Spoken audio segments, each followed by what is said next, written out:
2, 3. What's going on, man? What's going on? What's going on? What's going on? What's happening? I'd like to welcome y'all to another episode of the My Truth Podcast Show.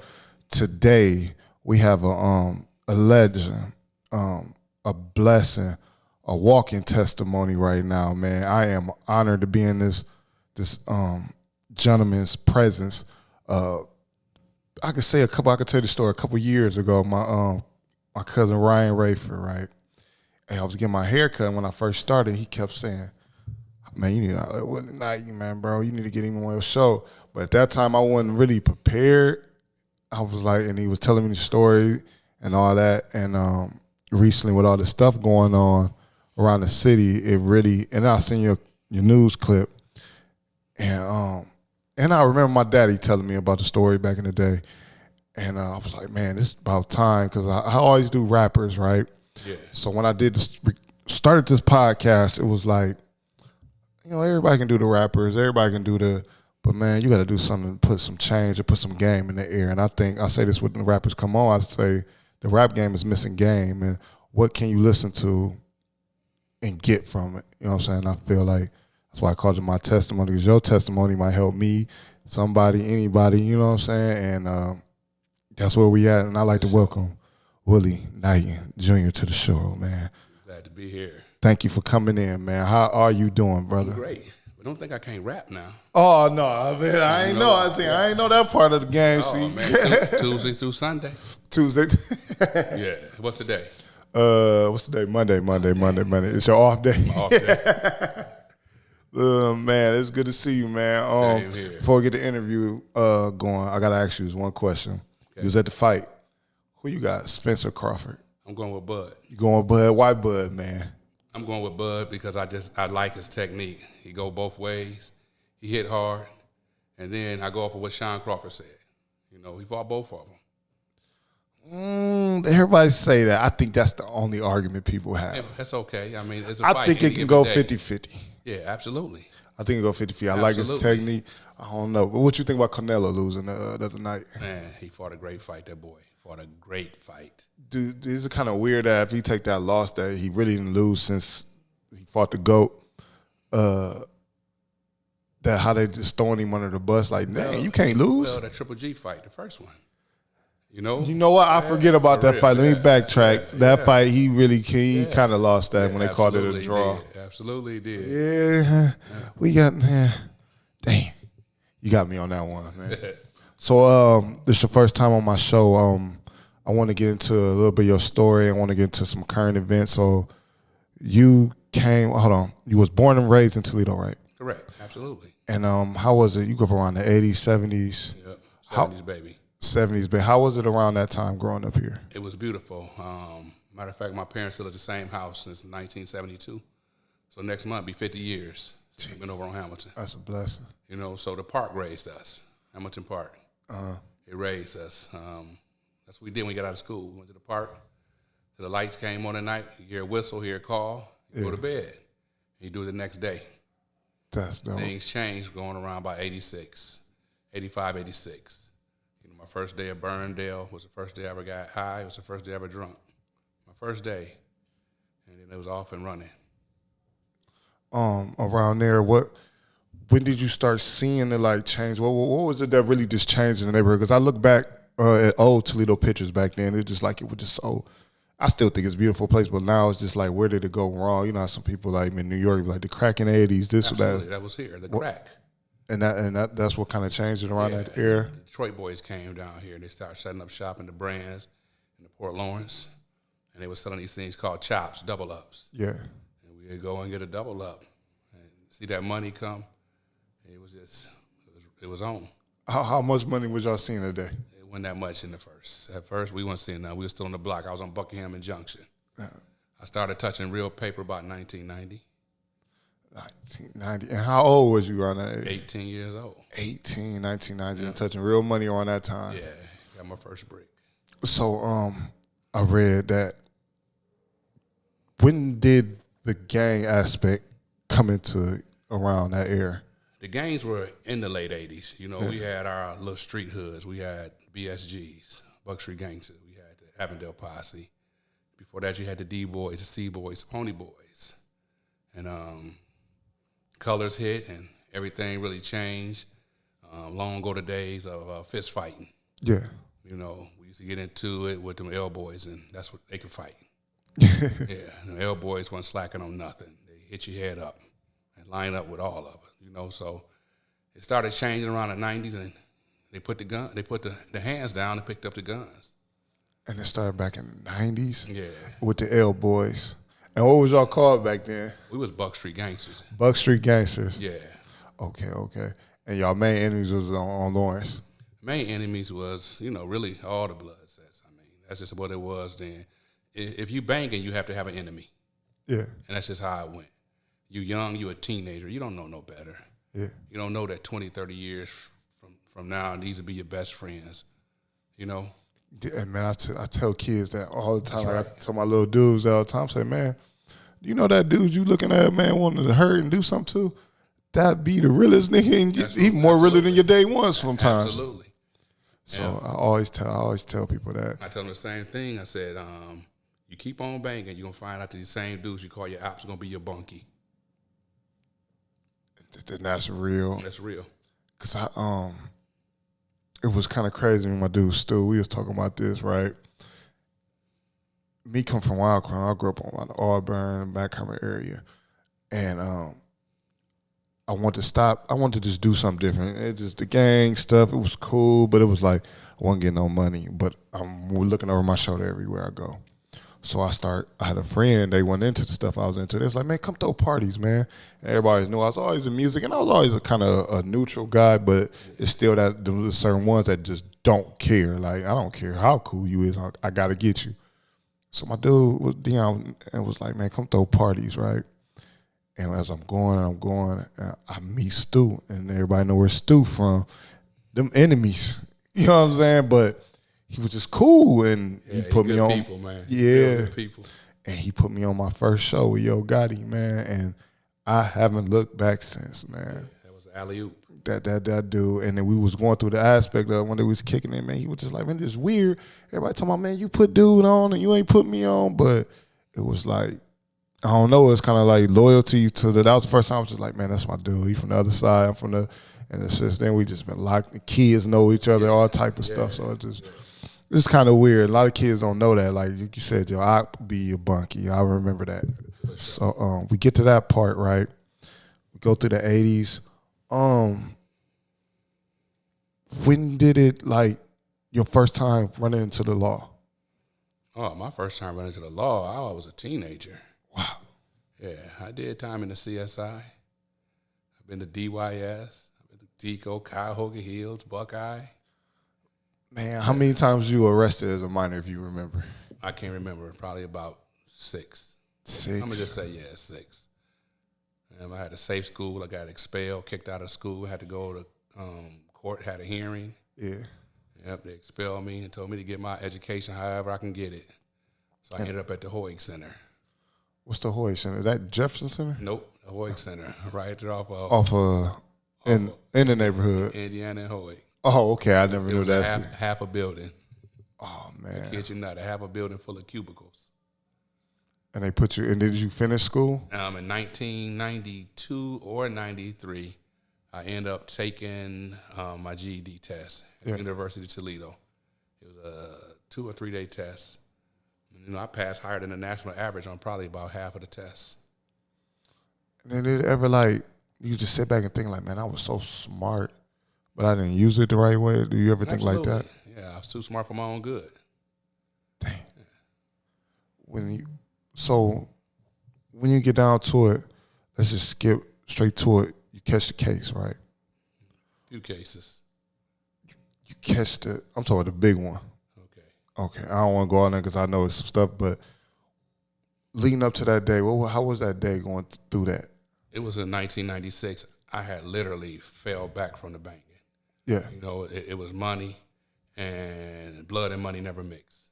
So had to squash all the beef. Yeah. So, you know, I used to get my hair did with the pump waves and stuff, so I had a persona. You know, in the hood, I'm short dog, but when I get my hair did, I'm Willie Rich. Yeah. You know what I'm saying? And they say, okay, we see Willie Rich, but I'm really rich. That's why I used to tell them, just talking stuff. And I really wanted to bang it like that. So I had fell all the way back, and they came and they charged me with a body. And my life changed. And they knew I was innocent. I knew I was innocent. So I said, now I got to spend this money to beat the case I'm innocent of. And I didn't beat the case. How much did you end up spending on the case? I spent about $25, $30. Wow. It was a murder and attempted murder with a gun charge. I was already on shock probation from prison. I went to post bond. Yeah. It was a bondsman named Gerry Sahakian. And he came to the county jail. He said, Mr. Knighten, he said, they won't let you post bond. I said, I had the money here. He said, there is what they call a severity of crime. Your probation officer and the courts came and they put a holder on you. But what I didn't know is if I would have posted the bond, I would have had a hearing, and probably 9 out of 10, I would have been let out. Mm-hmm. But I'm grateful that I wasn't let out. Because you probably wouldn't be here talking to me, huh? Yeah, the case would have been dismissed. Period. Oh, man. So, man, that's deep. So when you get in the courtroom, right, what was your reaction when they said guilty? I was numb.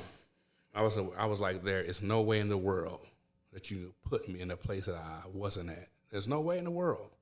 Now, I've done a lot of wrong. I got away with everything. Yeah. But the powers that be knew that I was innocent. Yeah. They knew it, and they didn't care. They said, we'd rather get you and let killers go free. And that was around that time where they was like, do you feel like they was like, when we got to make an example? Oh, absolutely. I had already made the front of the newspaper 2 years earlier. In 1994, they put a big old thing, reputed gang leader apprehended with arsenal of weapons. I was asleep with a chopper, wearing a vest, and my dad had probably about 9, 10 firearms in the house. Wow. They made it look like I had all these guns, spread them out on the table and made the camera it was all politics. It was all politics at the time. And but the Bible says that all things work together for good. Yes. And that's what I believe in. That's how I set my life. Yes, sir. Man. So you get sentenced, right? Mm-hmm. They send you off. Mm-hmm. When you got to jail, what was the adjustments? How was it in there? Well, when I went to the county jail, it was sweet. I had it my way. I was smoking good. I was snorting good. And when I went to prison, it was different.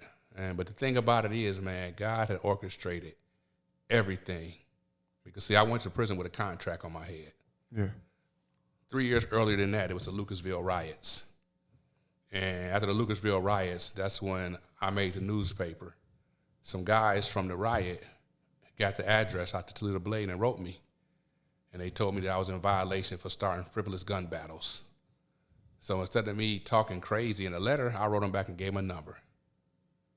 And called me, not knowing I'd be meeting them 3 years later. Wow. So, when I walked down to Lebanon, man, the doors was open. The big homie was on the compound. It was love, And I walked that walk for 2 years, but I was struggling internally. Spiritually, I didn't want that. You know what I'm saying? Power in prison to get you killed or get you more time. I didn't want none of that. I wanted to come home. I ended up losing 3 of my 4 grandparents in the 13 years. So when you in there, right, and you seeing the letters, you seeing the stuff, and like you said out here, you short dog, Willie Rich, as you call it. And what was that moment in your head, right?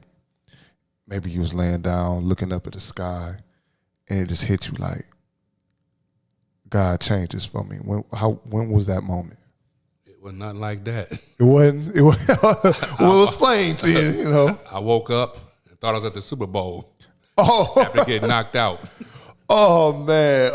Yeah. Oh, you got to tell us this, man. Yeah, I got into it with a Cleveland brother, and because I had a little juice down there, instead of going straight to the hole, the CEO said, "Hey, man, break it up." He said, "Mr. Jackson, you go first." He said, "Nah, just wait, man, about 3-4 minutes, and then you get out of here." So unbeknownst to me, he had went over to the quartermasters. Yeah. when he's supposed to went back to his block. Yeah. He came behind me, caught me, dropped me, knocked me straight out.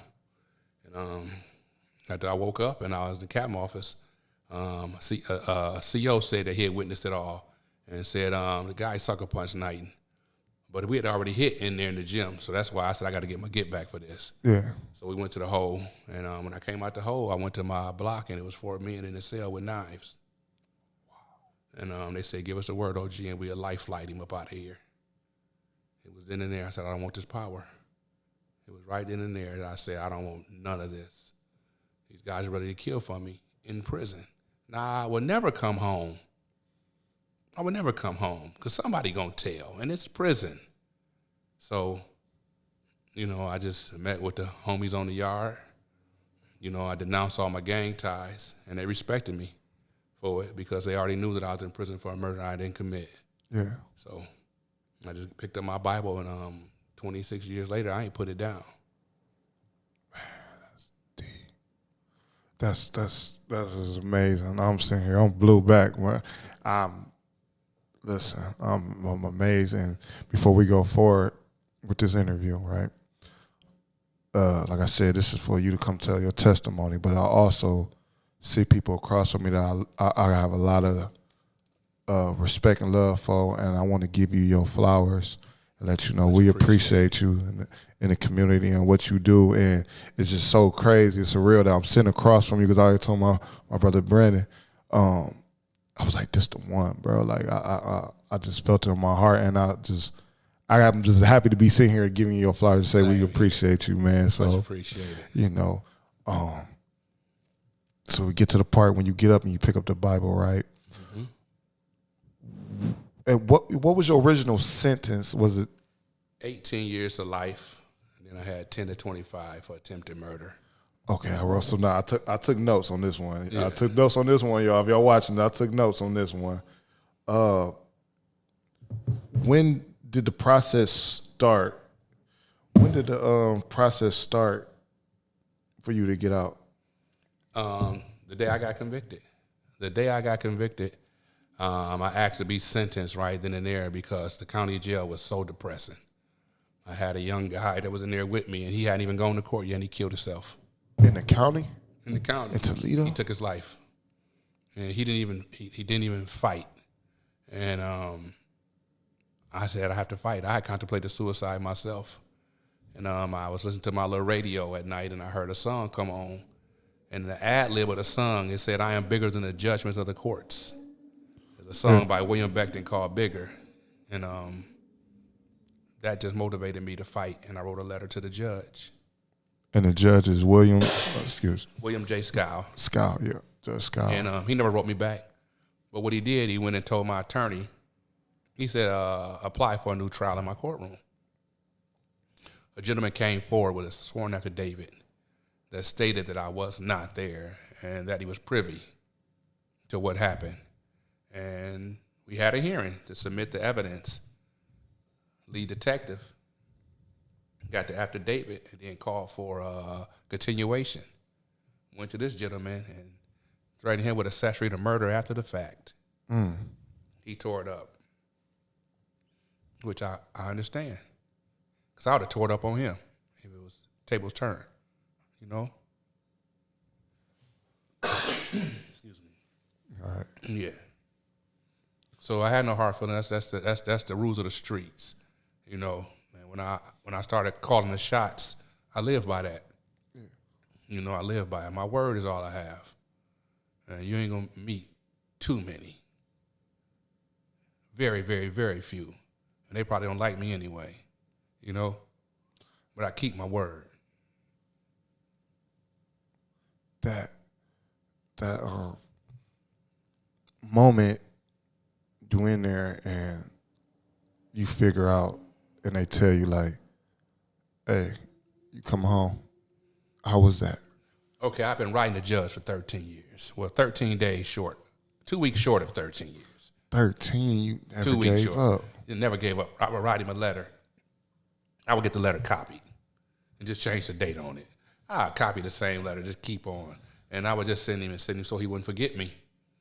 So I get transferred to Toledo prison out here, 2001. I get into an altercation. I didn't know that he was kicking me out. It killed me, devastated me. So here I am going back to court to see this judge.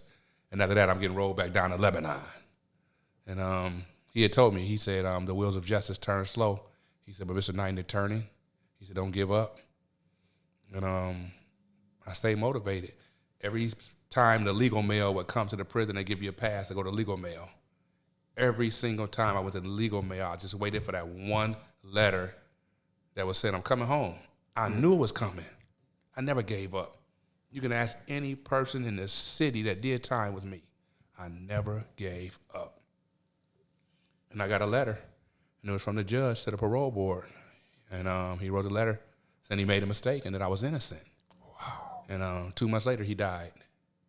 Yeah, I heard that he was on his deathbed, like after he sent it.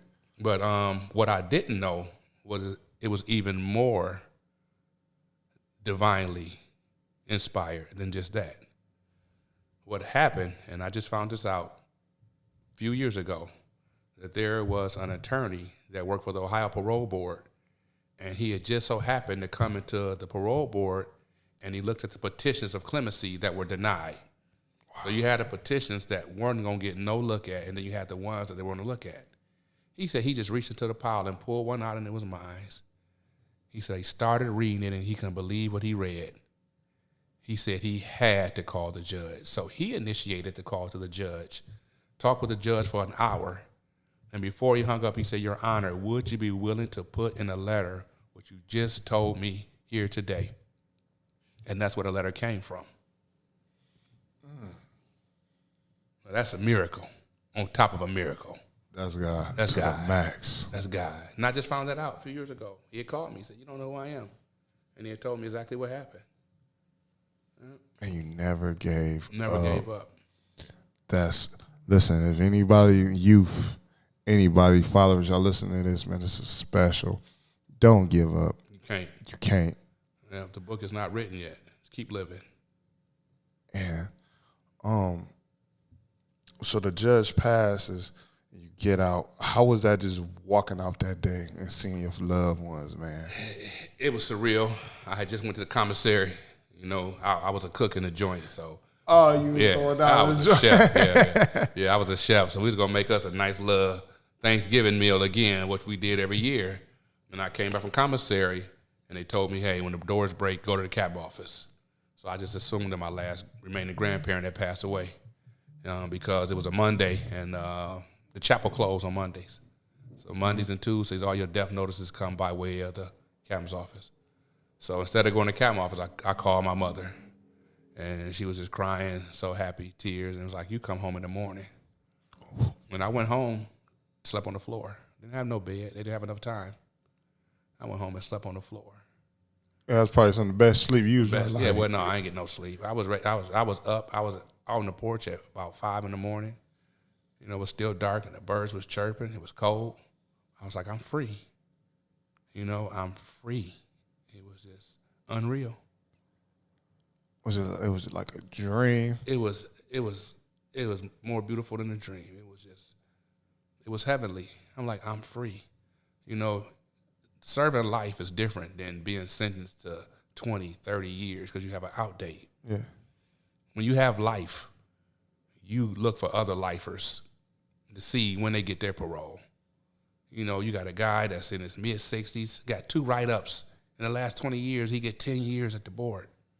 Now here I am, a former gang leader. You know, it's on file. And I got a double gang-related homicide and attempted murder, man. There was no rhythm for me at the parole board. I already said in my mind, I never go to them and lie and tell them people I did it. And owning responsibility is a way that you get parole, so I probably would have been there forever. So, you know, I had God, and God was more than enough. Yeah. You get to, so you get out, was it around 2000? Is it 2009. 2009, you get out. Not 4th. Yeah. 2009, you get out. Where did you hit the ground running? Like, Because when did you want, like, man, I just got to get out here and just change. I got to get out here and be activated. Changing. It wasn't that early. So I got out, and I knew that my homie Fruit Loop had the construction. Yeah. Fruit gave me my first job. Then Delisa Moore, Frogtown Financials, she gave me my second job. So then I went through a staffing agency and started working for a guy. And I worked so good for him that Johnson Control Temp Service hired me. And so I was there for about 2 years. They wouldn't hire me in, and the week when they went to hire me in, I was called to the Ridge Project to go right back in the same prisons and facilitate responsible fatherhood, healthy marriage, and workforce development. So I jumped on the opportunity. Go back to the joint. I mean, it ain't nothing better than going back to prison, man. It's like a vacation. I get to go in there and chop it up, encourage, bring hope to them cats. I just spent the day with Chill, Archie Wilder, Carl Willis, Jack. I just went down there 3 weeks ago. Spent the whole entire day with them, And that means a lot to them, too. Oh, yeah, because, they have the same thing they say to me, man, check on my son, talk to my nephew, man, let them know, man, change your ways, So any chance I get, I'm shooting to the joint. That's crazy. And I just had an epiphany. I just got one. This interview is going on JP. There it is. This will be my first interview to go on JP because they always ask me. Yeah. But it costs a whole lot. And some of the people I interview, I'll be like, man, maybe y'all want to hear this sitting in there. But this one right here, I got a homeboy, a boy, I don't want to say his real name. I'm going to say J-Rock. He knew about this one. And he was like, man, you should do it. He kept saying it. For sure. You interviewing? Yeah. I don't want to say big homie, my big bro Deucin. He always tell me, he's like, man. I love that, man. He's like, man, Willie Knighten, man, them back in the day. That's my guy there, man. I remember we went to a party. We had the same Coochie sweaters on. I told my dude I got to go and change and put another one on, man. Keep me the same one. Yeah, back in the day. Yeah, good people. He told me a lot of stories. I was just like, man. There's a lot of stories about me out here. Yeah, he was. Don't believe too many of them, though. No, I ain't heard no bad. I don't want to hear the bad ones. I don't want to hear those. I'll be shocked, too, when I hear, like, that was me, man. I'm sorry. Man, it's so crazy because I tell everybody, and they was just like, hey, when you doing that one? I was just thinking on the aspect of, because I've been inspired for years, just watching the story and hearing the story. Since 2009, me and my dad, I remember my pops, man, we was sitting in the, and when he see this, he gonna wig out. We was watching you on the TV. Was watching it. I remember it was just like in our household. I was thinking it was 2009. What was we doing? I don't know. We was just in the family room. We used to watch it. Nice. And it was when DVRs came out, you could just record the news, and my mom was like, watch this. My dad, watch this. They let him out. And then it was just like, this is just crazy. I'm really thinking about my mom, because my mom passed a couple years ago, so it's like, man, just the stuff that she spoke on and what to do and stuff, and now I'm sitting here with you. It is crazy. Now let's get into some current topics, some updated things. What's going on, Brody? We have a lot of violence going on in the city. Too much. Senseless. All of it. One of the little kids that was young man that was killed was one of my relatives, Nico. They found him shot. Yeah, Chris' son. Yeah, I helped Chris get a CDL. Came to my program. That dude. I love him. I'm so proud of him now. We grew up on Hawthorne, across the street from each other. Yeah, that's my guy. He called me. We talked. Yeah, just his death. Just 7 to 9 months. The little girl on Collingwood. Where do we start? Because it always seemed like we march. Yeah. We do everything. It's like, where do we start? We have to start inside the homes. We have to start inside the schools, because the home and the school is where they spend most of their time at. And so we need parents to be more vigilant. And it's hard for these single moms, because they're nurturer and then they're disciplinary. And also, And it's so hard. And they have other kids. Most of these mothers don't have just one child. So that one that's off the porch now, they got to be concerned with the other two that's not off the porch. You know, one thing that I would love for the city to do is to get a grant. Yeah. You know how you can go to any fire station and get a carbon monoxide detector or a fire detector free. Well, let's get Ring cameras. Let's give every resident a Ring camera. So when the residents don't want to talk, that Ring camera will talk. It'll capture what's really going on because you have spot shotter. So if 721 pow, a shot here on Macomber, and you got all these rings on Macomber at that time, you just see where it's coming from. It'll deter a lot. But even more importantly is getting those mentors, those parents that hold them accountable. You can't be scared of these kids. And if you are, just be sneaky when you watch them. Yeah. They 15, they 14, 16-year-old shooters. They ain't smart. If we see. At all. At all. And so if you just be vigilant, you know when they say, I'm out of here, Mom, watch where he go. Watch what color he wear predominantly. Watch who he hanging with. All these telltale signs. You smell marijuana. You see him wearing them old long hoodie things. You see him got dressed. Some all telltale signs that he activated or he wants to fit in to be activated. And it only take you so long from going on the sideline to being a star player in these streets. Trust me, I know.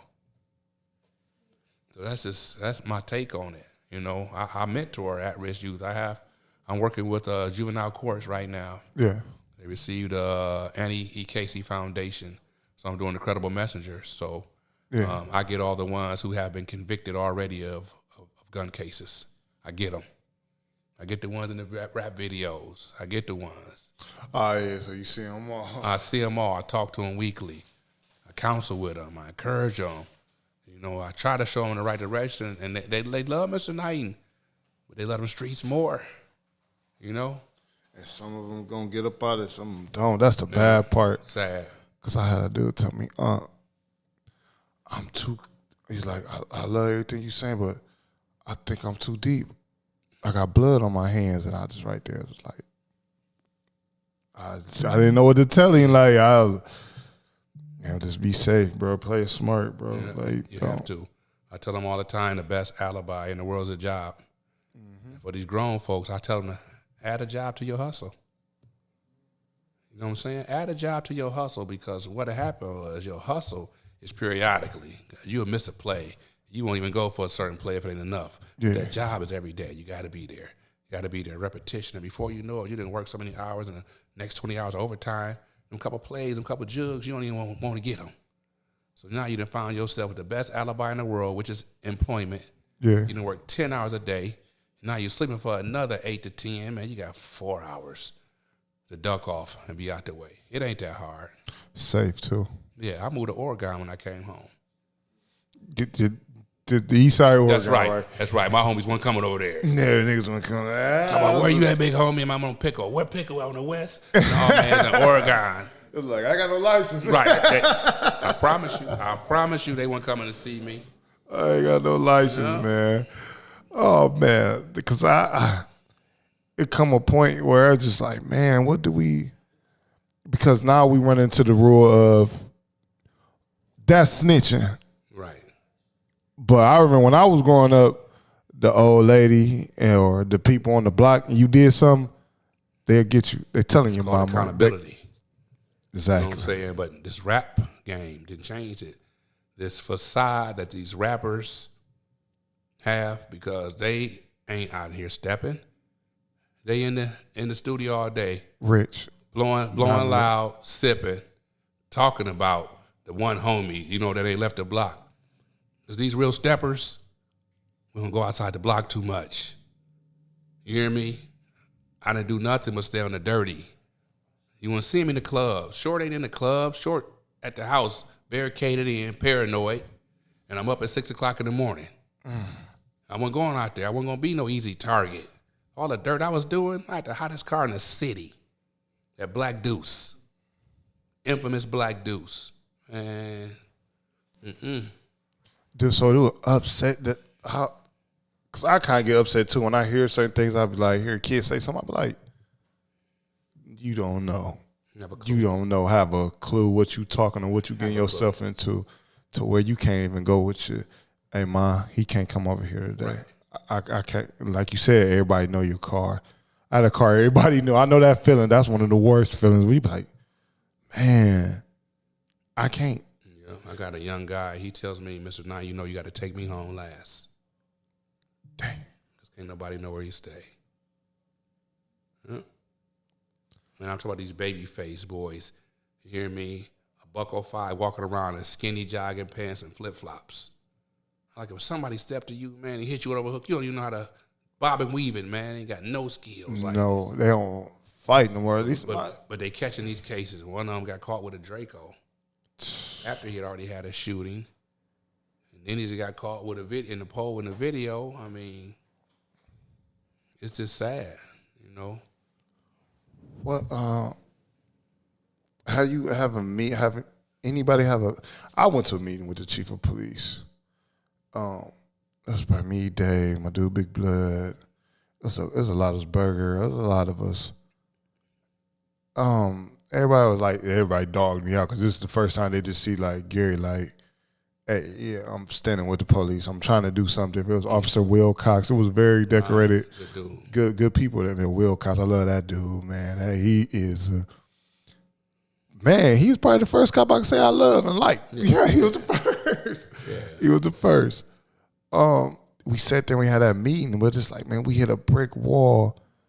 And I just want to know where, because it seems like it's still some disconnect between us and them. The police only can do so much.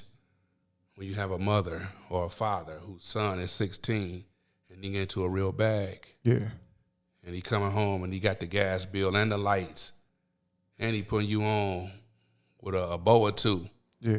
You going to turn a blind eye. Some parents are turning a blind eye. They know this Toledo, man. It's Toledo. They know who out here stepping. When we was out here, they know who was out here stepping. There's only but a handful that's really activated, that really can go to bed at night after doing something that's so chaotic and just devious. You hear me? It's only a few. Taking a kid life. It's only a few. They know. All they got to do is just watch the music. Follow the music. Follow the music. They tell on themselves for sure. They're keeping their score. Who up one, and who down one, and who lacking it. Oh, man, it's just, you know, they want to be heard, but that's in the wrong way. They just, you know. What do you tell that, excuse me, what do you tell that kid that's just like, you know what, I'm done. I want to get out, but they're still calling me. It's like, what would you tell that kid? Like, I just can't get away. Have you talked to your parents? Do your parents know what you into? Are you making your parents safe? Do you have family out of town? Can you relocate? Can you go to another school? Can you work? You know what I'm saying? Minimize it. Just like boxing, minimize it. Minimize you getting punched. Slip and roll with it. Yeah. You know what I'm saying? If you can't get all the way out the way, as long as it don't take you out. And see, they just don't feel like they have a way out because they want to have a voice. And the only way to be heard is to have a reputation in the streets. And it's sad. It's very, very, when you, because it bothers me because I have a 16-year-old. Mm-hmm. And it's like every day, because his freshman year, he goes to St. Francis, right? Cool. I ain't waking up looking over my, like, right. You know what I'm saying? Yeah. I'm getting up, going down the street, picking him up, boom. Second year come around, we at Scott. That's still a good program over there. No. Yeah. It's a beautiful one. I'm just saying as a parent, I wonder. Right. Yeah. Because I'm like, all right, the coaches over there and all that. And where I'm blessed at is that Dr. Carnell is in my son's life too. Yeah, that's my dude. His son and my son like brothers, best friends. Okay, then. He even took him out of town for their family trip. I was like, can you pay for the ride? Yeah.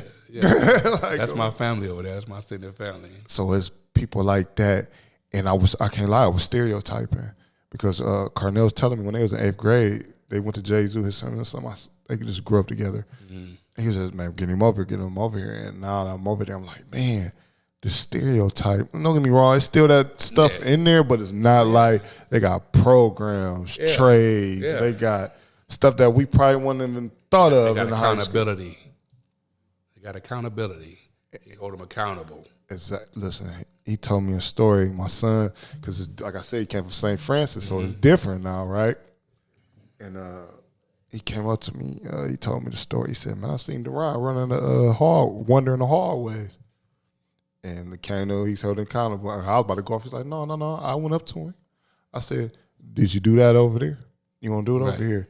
Get your butt to class." Like, it's just how they just be on him and they hold him accountable. So now, you fear him. First of all, this is like your brother. That's your brother's dad. You know what I'm saying? Yeah. So the accountability. I like how he be out when something happen. Let's say a big old fight busts out. The next day I come to school. It's locked down. And we ain't about to play that. Right. And he believes in getting them out the way. Like I've been over there a few times. He called me. So he called me. I'm coming. That's it. Toledo small. That's crazy. Yeah, it's real small. I was watching. Once again, I was watching the news. What is the situation that you got granted with the clemency thing? What's going on with that? Okay, so when I was released, I was just given what they call a commutation. Yeah. So they commuted the life sentence to time served. Yeah. But when they run my name, I'm still a convicted murderer. I still got attempted murder on me. So a lot of things I couldn't do. So my license to be a drug counselor, I had to get what they called a CQE, Certificate of Qualification of Employment, because there were so many collateral sanctions that go against somebody that's convicted of murder. And so certain licenses I still can't get. To be up at the school full time, I still can't go. So now I'm going to Governor DeWine for a full pardon. It'll open up more doors. So all these 13 years I've been applying for the clemency. First time I applied, they told me, "Mr. Knighten, you will not receive any more relief. Basically, you were a bad guy before this murder conviction and we heard of it. So be grateful you're free." So I waited 2 years, tried again, waited 2 years, tried again. And last summer I called. I said, "I have a petition in. I haven't heard." They said, "Oh, we've been voted on that." I said, "Well, I don't know what you voted." They said, "Well, we'll email it to you." And they voted 7-0. They told the governor, "Do not give me any relief." And they sent it to the governor. It went from the governor's desk back to the parole board. Now they call me and say, "After careful consideration, Mr. Knighten, we're going to hereby grant you a full board hearing with 10 parole officers." Mm-hmm. So I had the hearing in July of last year, and they voted 8-2 in favor that Governor DeWine grant me a full pardon. So what I didn't do before, because I'm an independent person and I don't like to ask for nothing. Yeah. And I was told, "Listen, you have put your staple in this community. Reach out and ask." So Paula Hicks Hudson was our then mayor. I asked her. She said, "When you need it." 2 days later, she sent a letter. I asked Chief Crawl, "When you need it." Day later, it was there. I asked Sheriff Tharp at the time, "When you need it," it was there. I asked Romulus Durant, "When you need it," it was there. Carnell, "When you need it," it was there. All the halfway houses that I work in, there. Some of the prisons, there. All the community, they was there. So I took probably 35 to 40 letters to the governor of people. And then I sent all my little accolades. Jefferson Award, vote that I was voted for, the Restored Citizen Award, my TED Talk, all those things I sent. And, by the grace of God, they gave me a 8-2 in favor. So now I'm just waiting. And so the other day, they ambushed the governor lightweight. Yeah, I seen he was down here. I was about to get to that. They said he was down here. He looked like, huh? Yeah, I put an OG call in. Just say, "Hey, if y'all see him, just asking this," and they did. They went up straight to, that was a real boss move. Yeah, I say when they put the mic to him, he was like, Yeah, and he's not a bad guy. If there's I don't think any governor, it'll be him to grant it. I think it's just so. that he has so much on his plate. And so he implemented what they call an expedited pardon process. He said, "I got all these pardons. Let's get an expedited process to get them off the table." But I didn't make it because I already had mine in, so I didn't qualify for the expedited. So if you want it to be right, just give me mine. Get out the way. And that was another reason I actually be on my show, because I watched that. I said, "Man, we gonna get this little clip right here. And we gonna push this. Yeah. We gonna get that done. We have to get it done." Mr. Governor, or whoever around the Mr. Governor, much love, much respect, man. This brother right here is something our city needs. I know you probably don't stay here. Hell, some of y'all probably don't care. But this brother right here can save, maybe it's one, maybe it's two, maybe it's 10. He can save a lot of lives. He can inspire a lot of change. Probably in your heart, we got to get this brother what he needs. He served his time. He's doing his work. He's following the light, man, and he's bringing positivity to a city that needs it. So whatever we got to get done, Mr. DeWine, please, my brother, when we asking you, we pleading with you, can you help us? Please. Absolutely. And in the words of me, let's get it. Come on now. We've been waiting too long now. The story, your story is just so amazing. You ever wrote a book? Thought about a book or a movie? It's kind of hard. You know, I got a lot of stuff that I just want to leave. You don't want to open back up. So 50 Cent come to you right now and be like, man, you know what? Leave it alone. Definitely not with 50. Not with never mind. I forgot who I'm talking 50 to. messy. Yeah, that guy, he carry, but he know how to get the people, you know. I watched the yeah, I've been you I've watched been the asked a BMF few show? times. Yeah. I watched the interview with the dude. It's the dude, he played B. Mickey in the show. Okay. He got the real characters on the interview, and I watched it. It was just so crazy. I'm like, man, they will turn you to a villain on TV. Yeah. I know some guys that I did time with that was jammed up. Yeah. So, does nobody ever asked you for it? Like, Absolutely. I've had tons of offers all the way down from New York to Florida to California. Yeah, I don't know. Some of them like to glorify the old me. Yeah, I'm ashamed of the old me. I'm ashamed because what I put down in this city in that demonstration, it cost the life of my sister eventually. Yes. You know, I used to make snorting cocaine look cool. They knew all the Southside boys loved that powder. Well, my brother went to get some powder, and he didn't get powder, and he dead. So see, all that I did wrong has come back 20-plus years later. So this is why I go so hard to live right. You know, I was doing this before my sister was killed. You know, I was doing all the marches since I've been home.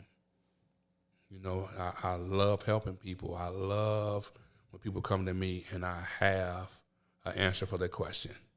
If I can't, I'm going to point you there. If I cannot point you there. It's 160 felons driving trucks right now, Class A CDL, because they came through my program. Amen. You know, not including the ones that's just working, got a career here or there, you know. Yeah. Well, what's your, shout out your program in case somebody watching. And Good game, mentoring, goals, attributes, motivation, ethics, ABC, above and beyond care, behavior, health. My 9 to 5 is a Goodwill industry. 1120 Madison. We have a reentry component now. We have a workforce component now. So we don't just sell secondhand clothes. Yeah. You can come in there and get on the computers all day, free of charge. You come in there and we help you with your birth certificate, your license, financial coach, all these things right downtown. You know, we open up doors. You know, I network. That's what I do. I meet people. I got thousands of numbers in my phone of people that's just like got real money, not just put in a wall money. And some of these people, you know, they making like money, like 2.9 a year, stuff like that. These people I talk real with, money. They don't talk money. They talk opportunity. What can we do to help? How can we go about this? This is what they talk. And I'm at the table just listening like, wow. You know, they got winter homes and summer homes. You know, I bought a passport. I got a passport. I ain't used it yet. It just expired. 11 years. Man, you ain't use a passport yet, No, man. because I'm so content just being home. I can't wait to get home. Yeah, watch the rest of this. Sit in my chair. Oh, yeah, man. They about to mess my money up there. Man, that's just amazing just to sit and talk to you, man. Once again, I know I keep saying it, but it's just like, man. It's a pleasure to be here. How can you be, Well, it's people like you, man, that kind of kick it like a couple years ago. Huh? People like us. Us. Yeah. You got a platform. Yeah. I got hurt and I had a spinal cord injury. That's why I had to walk with the cane and stuff. And I fell out, and they never know. They still don't know what made me fall out or whatever. So I had a emergency surgery, go through here, put some metal on my neck, and they don't know if it was a stroke, whatever. And the doctor came in like, you're not gonna never walk again. And if you do, it's a long shot. And when I got to therapy, I met this lady. I think her name was Michelle. And she was like, I'm going to tell you this. They told me you will never walk 10 feet. She said, man, you walking 90. By the time I left, man, we just sat and cried, man. Well, listen, man. I met Mr. Caldwell in there, man. My guy. I met Mr. Caldwell in there, man. I blame Mr. Caldwell because me and my girl, he broke me and my girl up because he said something in her head, and I put something in my head. Well, I was like, man, you know what? When we got home, we was just like, you know what? Maybe Mr. Caldwell's right. You go. It was something like, I don't know. It's just kind of like he was saying something, but he was smart when he said it. I gathered myself because when I got home, and I'm happy to be home. I'm happy to just be in this wheelchair, be able to roll myself and stand up and just wash my hands and do little stuff. But I was so used to running the streets. I was still doing parties and all that. But if I never went through that, man, I probably, like I said, I'd probably be dead in jail or something. I started selling, I can say it now, one of my homeboys, man, I started trying to sell dope. Because I was like, man, I didn't want to work a job. I used to rap, didn't want to rap. I was throwing parties. It got slow. So it was like, what can you do? I was like, well, I can't move. Can't jump around like I used to. I was coaching football. Can't do that. Can't sell dope. Catch you in a wheelchair, you're going to jail automatically. I was like, man, let me DJ. And then I didn't have cable. So what's on my phone all day? Vlad TV interviews and stuff like that. I started reading. I started studying. It's all type of stuff. And then I'm here, man. And I can honestly say it's people that got their legs and stuff moving around better than me. And I surpassed them. And it's to be crazy. And they called me, like, how do you keep motivated? How do you keep my son and my faith? Yeah, there you go. That's all I got at the end of the day, man. It's more than enough. Faith is everything. Faith is everything. So, you know, man, this is I always say this, but this is my favorite episode right here. For sure. Because I feel like this is something that the city needs. I usually sit, like I told you, I usually sit across from rappers and entertainers, you know, not to knock them, but right now this is what the city needs right now. Like this right here. Gutter Dave has even recommended. And it was tripped out because Gutter Dave's probably my second episode up here, man. And that brother, he is a bright brother, right? Yeah, like, he's sharp. So we need people like you and him around, man. He just need to get his pool game up a little more. Oh, you ain't calling him out on the pool game. You know where I'm at? He been at the house. Yeah, he been up to the house to shoot. Absolutely, yeah. Yeah, man, he put him out on the pool game. That Dave, I swear he'd have go to the pool game. So the big Rob. So what can we expect next, man? Where the Lord leads me. I'm here, you know what I'm saying? I'm in my purpose. I'm in my calling. I just want to continue to give back and help. You know, if we could just encourage the caretakers of these kids. Yes. You know what I'm saying? Just encourage the ones that see them the most.